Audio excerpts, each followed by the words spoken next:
నమస్తే welcome to టే news నేను సింధూర ఇక అప్డేట్స్ చూసే ముందు హెడ్లైన్స్ చూద్దాం రేపు తెలంగాణ భవన్లో బీఆర్ఎస్ పవర్ పాయింట్ ప్రెజెంటేషన్ 9.5 ఏళ్ల పాలనలోని విజయాలను వివరించనున్న కేటీఆర్ తెలంగాణ ప్రతిష్టను దెబ్బతీస్తే సహించేది లేదు అగ్రగామి రాష్ట్రాన్ని అవమానిస్తే ఊరుకునేది లేదన్న కేటీఆర్ ఎకరంలోపు రైతుల్లో సగం మందికే రైతు బంధు పంట సాయం కోసం ఎదురు చూస్తున్న అన్నదాతలు దేశంలో ప్రజాస్వామ్యం ప్రమాదంలో పడిందన్న ఇండియా కూటమి నేతలు ఎంపీల సస్పెన్షన్కు వ్యతిరేకంగా దేశవ్యాప్తంగా నిరసనలు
కాంగ్రెస్ ప్రభుత్వం శ్వేతపత్రం డ్రామాలను తిప్పికొట్టేందుకు బీఆర్ఎస్ సిద్ధమైంది. ఈ మేరకు తెలంగాణ భవన్ వేదికగా రేపు ఉదయం 11 గంటలకు పవర్ పాయింట్ ప్రెజెంటేషన్తో వాస్తవాలను వివరించనుంది.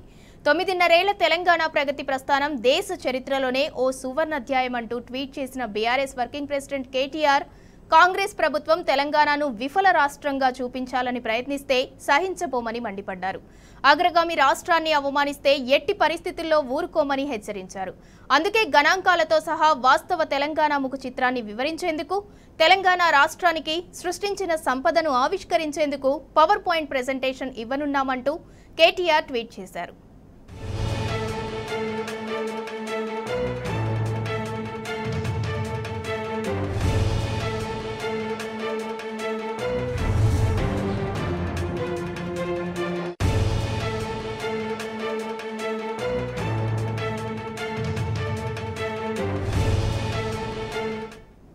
కాంగ్రెస్ ప్రభుత్వం శ్వేతపత్రం డ్రామాలను తిప్పికొట్టేందుకు బీఆర్ఎస్ సిద్ధమైంది. ఇక దీనికి సంబంధించి మరింత సమాచారం మా ప్రతినిధి సరిత అందిస్తారు.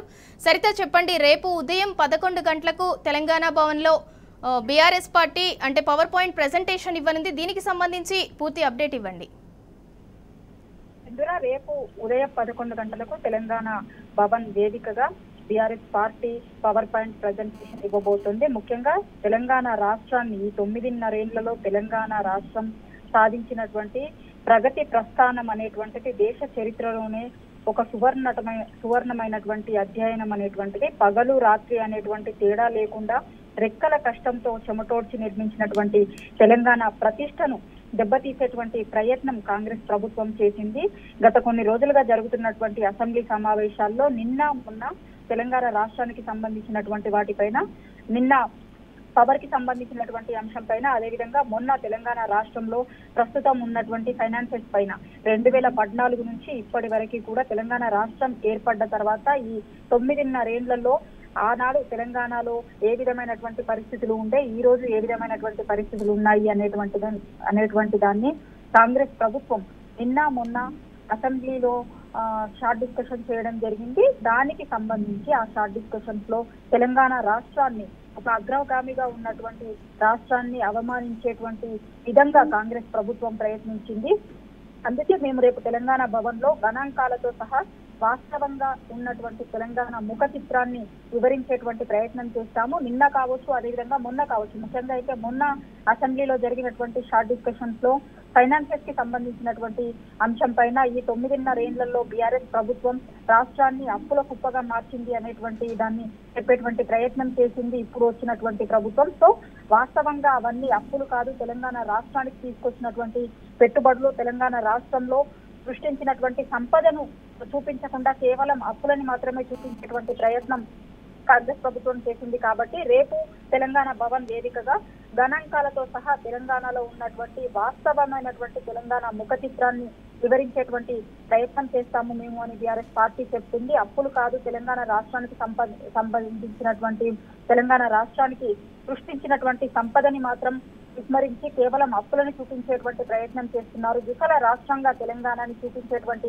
ప్రయత్నం చేస్తున్నారు. తెలంగాణ రాష్ట్ర ఏర్పాటు కావచ్చు, తెలంగాణ రాష్ట్ర ఏర్పాటు కోసం ఆనాడు సాగినటువంటి పోరాటం కావచ్చు, దాని తర్వాత ఏర్పడినటువంటి తెలంగాణ రాష్ట్రాన్ని అన్ని రంగాల్లో కూడా ముందుకు తీసుకెళ్లేటువంటి విధంగా ఆనాడు ఉన్నటువంటి ముఖ్యమంత్రి సీఎం కేసీఆర్ చేసినటువంటి కష్టాన్ని మొత్తాన్ని కూడా నీరుగార్చేటువంటి ప్రయత్నం చేస్తున్నారు. ఏమీ లేదు తెలంగాణ రాష్ట్రంలో అనేటువంటి ఒక బ్యాడ్ టాక్ అనేటువంటిది జనాల్లోకి తీసుకెళ్లేటువంటి ప్రయత్నం చేస్తుంది కాంగ్రెస్ పార్టీ. కాబట్టి దీన్ని తప్పకుండా తిప్పి కొడతాము. రేపు తెలంగాణ భవన్ వేదికగా పవర్ పాయింట్ ప్రజెంటేషన్ ఇస్తాము. మేము ఇన్నేళ్లలో ఏం చేశాము, తెలంగాణకు సంబంధించి ఎంత సంపదను సృష్టించాము అనేటువంటిది రేపు తెలంగాణ భవన్ వేదికగా పవర్ పాయింట్ ప్రజెంటేషన్ ఇస్తాము అనేటువంటిది టీఆర్ఎస్ పార్టీకి సంబంధించినటువంటి వర్కింగ్ ప్రెసిడెంట్ కేటీఆర్ చెప్తున్నారు. సింధూరా.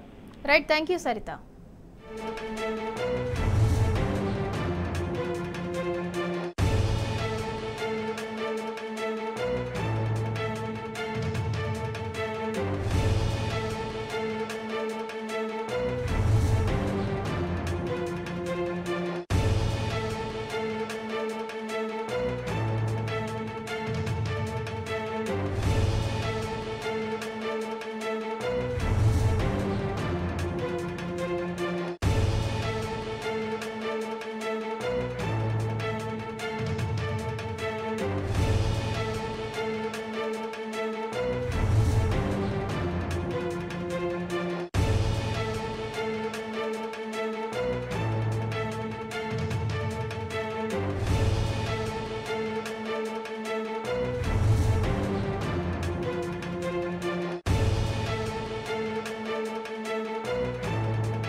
బీఆర్ఎస్ పార్టీ అధినేత తెలంగాణ తొలి సీఎం కేసీఆర్ హయాంలో సింగరేణి సంస్థ కోసం కార్మికుల సంక్షేమానికి ఎన్నో కార్యక్రమాలు చేపట్టామని టీబీజీకేఎస్ గౌరవ అధ్యక్షురాలు ఎమ్మెల్సీ కవిత తెలిపారు.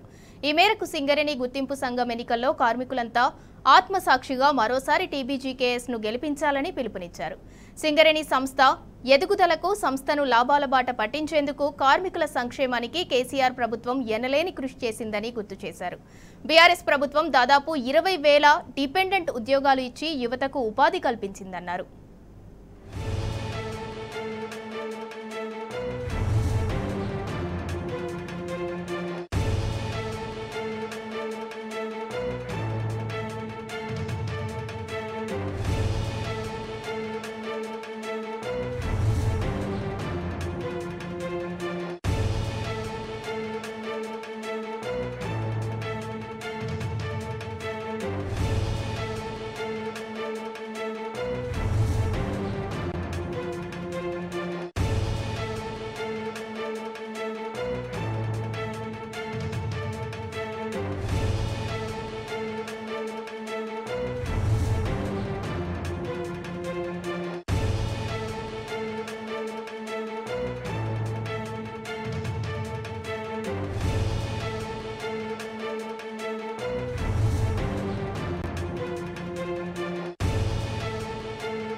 బీఆర్ఎస్ పార్టీ అధినేత తెలంగాణ తొలి సీఎం కేసీఆర్ హయాంలో సింగరేణి సంస్థ కోసం కార్మికుల సంక్షేమానికి ఎన్నో కార్యక్రమాలు చేపట్టామని టీబీజీకేఎస్ గౌరవ అధ్యక్షురాలు ఎమ్మెల్సీ కవిత తెలిపారు. ఈ మేరకు సింగరేణి గుర్తింపు సంఘం ఎన్నికల్లో కార్మికులంతా ఆత్మసాక్షిగా మరోసారి టీబీజీకేఎస్ ను గెలిపించాలని పిలుపునిచ్చారు. సింగరేణి సంస్థ ఎదుగుదలకు, సంస్థను లాభాల బాట పట్టించేందుకు, కార్మికుల సంక్షేమానికి కేసీఆర్ ప్రభుత్వం ఎనలేని కృషి చేసిందని గుర్తు చేశారు. బీఆర్ఎస్ ప్రభుత్వం దాదాపు 20,000 డిపెండెంట్ ఉద్యోగాలు ఇచ్చి యువతకు ఉపాధి కల్పించిందన్నారు. ఇక దీనికి సంబంధించి మరింత సమాచారం మా ప్రతినిధి ఉమేష్ అందిస్తారు. ఉమేష్, చెప్పండి. Good evening Sindhura. సింగరేణి గుర్తింపు సంఘం ఎన్నికల్లో తెలంగాణ బొగ్గు గని కార్మిక సంఘాన్ని టీబీజీకేఎస్ పోటీ చేస్తుందని ఏదైతే టీబీజీకేఎస్ గౌరవ అధ్యక్షురాలు ఎమ్మెల్సీ కల్వకుంట్ల కవిత కొద్దిసేపటి క్రితం ప్రకటనలో తెలిపారు. ఏదైతే ఆత్మసాక్షిగా ఓట్లేసి తెలంగాణ బొగ్గు గని కార్మిక సంఘాన్ని సింగరేణిలో భారీ మెజార్టీతో గెలిపించాలంటూ కార్మికులకు పిలుపునిచ్చారు. ఏదైతే సింగరేణిని కాపాడింది కేసీఆర్ గారు అంటూనే, అలాగే సింగరేణి కార్మికుల హక్కులను కూడా సాధించింది తెలంగాణ బొగ్గు గని కార్మిక సంఘం అంటూ ఏదైతే ఆమె ప్రకటనలు తెలియజేశారు. టీబీజీకేఎస్ ను గెలిపించుకుంటేనే కార్మికులకు న్యాయం జరుగుతుంది.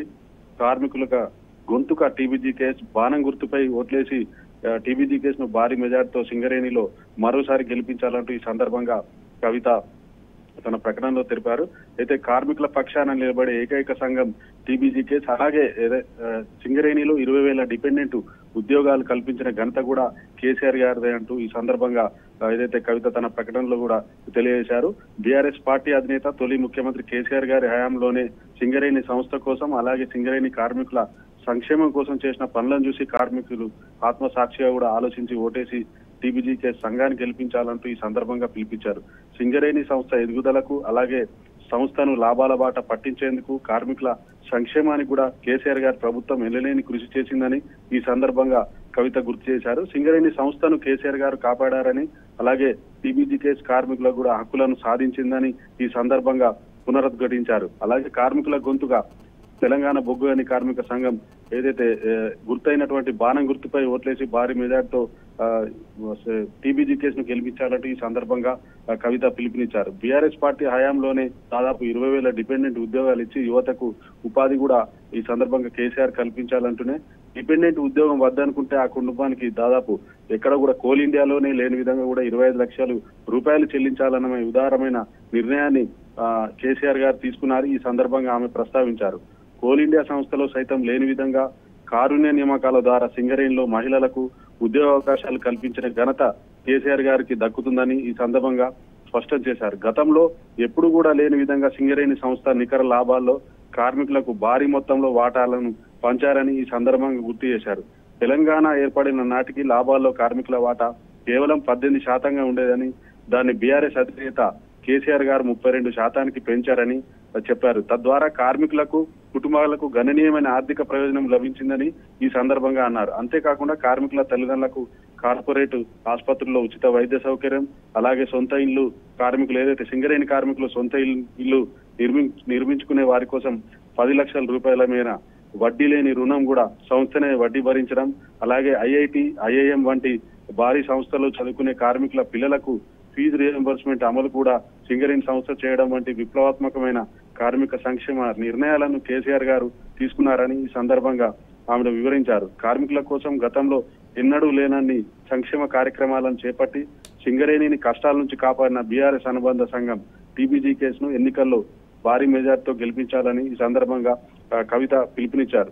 టీబీజీకేఎస్ ను గెలిపించుకుంటేనే కార్మికులకు న్యాయం జరుగుతుందని, అలాగే కార్మికుల పక్షాన నిలబడే ఏకైక సంఘం కూడా తెలంగాణ బొగ్గు గని కార్మిక సంఘం అని ఈ సందర్భంగా తేల్చెప్పారు. సంఘం నాయకత్వ బాధ్యతల్లో యువకు అత్యంత ప్రాధాన్యత ఇస్తున్నామని ఈ సందర్భంగా చెప్పారు.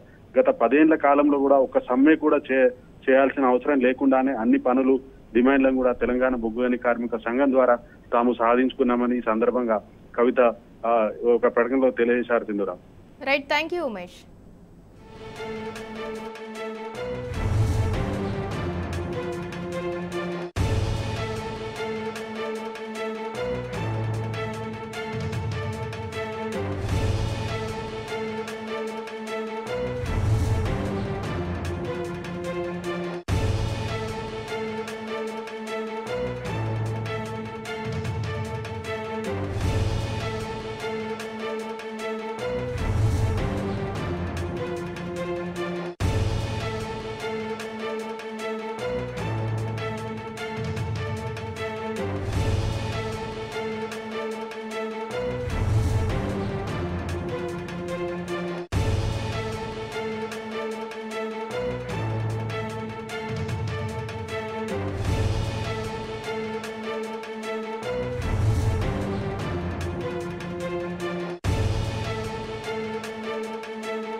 బీఆర్ఎస్ పార్టీ అధినేత తెలంగాణ తొలి సీఎం కేసీఆర్ హయాంలో సింగరేణి సంస్థ కోసం కార్మికుల సంక్షేమానికి ఎన్నో కార్యక్రమాలు చేపట్టామని టీబీజీకేఎస్ గౌరవ అధ్యక్షురాలు ఎమ్మెల్సీ కవిత తెలిపారు. ఈ మేరకు సింగరేణి గుర్తింపు సంఘం ఎన్నికల్లో కార్మికులంతా ఆత్మసాక్షిగా మరోసారి టీబీజీకేఎస్ ను గెలిపించాలని పిలుపునిచ్చారు. సింగరేణి సంస్థ ఎదుగుదలకు సంస్థను లాభాల బాట పట్టించేందుకు కార్మికుల సంక్షేమానికి కేసీఆర్ ప్రభుత్వం ఎనలేని కృషి చేసిందని గుర్తు చేశారు. బీఆర్ఎస్ ప్రభుత్వం దాదాపు 20,000 డిపెండెంట్ ఉద్యోగాలు ఇచ్చి యువతకు ఉపాధి కల్పించిందన్నారు. ఇక దీనికి సంబంధించి మరింత సమాచారం ఖమ్మం నుంచి మా ప్రతినిధి సాంబా అందిస్తారు. సాంబా, చెప్పండి. సింధూరా, తెలంగాణ బొగ్గు గని కార్మిక సంఘం ఏదైతే ఉద్యమ ఆకాంక్షలతో తెలంగాణ కొంగు బంగారు సింగరేణి ప్రాంతంలో ఉద్యమించిందో మళ్ళీ తెలంగాణ బొగ్గు గని కార్మిక సంఘం ఈసారి ఎన్నికల్లో పోటీ చేస్తుందని ఆ సంఘం గౌరవ అధ్యక్షురాలు ఎమ్మెల్సీ కవిత ప్రకటించినటువంటి నేపథ్యంలో ఆత్మ ప్రమోదానుసారం గడిచిన 10 ఏళ్ల కాలంలో తెలంగాణ రాష్ట్ర వ్యాప్తంగా విస్తరించినటువంటి సింగరేణికి తెలంగాణ బొగ్గు గని కార్మిక సంఘం అట్లాగే ప్రభుత్వం చేసినటువంటి మేళ్లు దాన్ని చూసి ఆత్మ ప్రబోధానుసారం ఓటు వేయాలని ఆమె పిలుపునిచ్చారు. 4 అంశాలను ఆమె ప్రధానంగా ప్రస్తావించారు. ముఖ్యంగా సింగరేణి సంస్థను కాపాడుకున్నటువంటి విధానం, అట్లాగే సింగరేణి సంస్థలో ఉన్నటువంటి కార్మికుల యొక్క సంక్షేమాన్ని తీసుకొచ్చినటువంటి విధానం కావచ్చు. దాంతో పాటు కారుణ్య నియామకాలు, తెలంగాణ ఆవిర్భావానికి ముందే పోయినటువంటి దాదాపు 20 ఏళ్ల ముందు పోయినటువంటి కారుణ్య నియామకాలను మళ్ళీ తీసుకొచ్చినటువంటి ఘనత బీఆర్ఎస్ ప్రభుత్వాన్ని, అట్లాగే ముఖ్యమంత్రి కేసీఆర్ ఆ రోజు తీసుకొచ్చినటువంటి నేపథ్యంలో మళ్ళీ వాటిని చూసి ఓటు వేయాలని చెప్పి కూడా ఎమ్మెల్సీ కవిత పిలుపునిచ్చారు. దాంతో పాటు తెలంగాణ బొగ్గు గని కార్మిక సంఘం ఆవిర్భవించిన తర్వాత 2017లో గుర్తింపు సంఘంగా దాదాపు 11 డివిజన్లు ఉంటే 9 డివిజన్లో విజయం సాధించినటువంటి ఒక చరిత్ర ఉన్నది. రికార్డు స్థాయి మెజారిటీ అనమాట. ఇన్ని చోట్ల ఇన్ని డివిజన్లలో ఎప్పుడు కూడా సంఘాలు ఎప్పుడు కూడా ప్రాతినిధ్యం రాగలేవు. అంత పెద్ద ఎత్తున విజయం సాధించినటువంటి టీబీజీకేఎస్ మరొకసారి ఆదరించాలి, కార్మికులంతా కూడా ఆత్మ ప్రమోదానుసారం ఓటు వేయాలని కూడా ఎమ్మెల్సీ కవిత పిలుపునిచ్చారు. దాంతో పాటే కార్మికులకు ఉన్నటువంటి లాభాల బోనస్ 18% ఉన్నటువంటి లాభాల బోనస్ ను 32% క్రమంగా పెంచుతూ పోయినటువంటి ఘనత కూడా సీఎం కేసీఆర్ గారికి దక్కుతుందని చెప్పి కూడా ఆమె పేర్కొన్నారు. దాంతో పాటు ఎవరైతే కార్మికుల పిల్లలు ఉన్నారో వారందరికీ కూడా ఉన్నత విద్యను అందించినటువంటి ఘనత, దాంతో పాటు సొంత ఇంటి కళ, ఎవరైతే సింగరేణి కార్మికులు ఉన్నారో సొంత ఇంటి కళ కోసం 10 లక్షల రూపాయల వడ్డీ లేదు, ఆ వడ్డీని సింగరేణి సంస్థ భరించి ఆ వడ్డీ నుంచి వీరిని మినహాయించినటువంటి నేపథ్యంలో అందరూ కూడా ఆత్మ ప్రమోదానుసారం ఓటు వేయాలని కూడా విజ్ఞప్తి చేశారు. Sindhura, right, thank you Samba.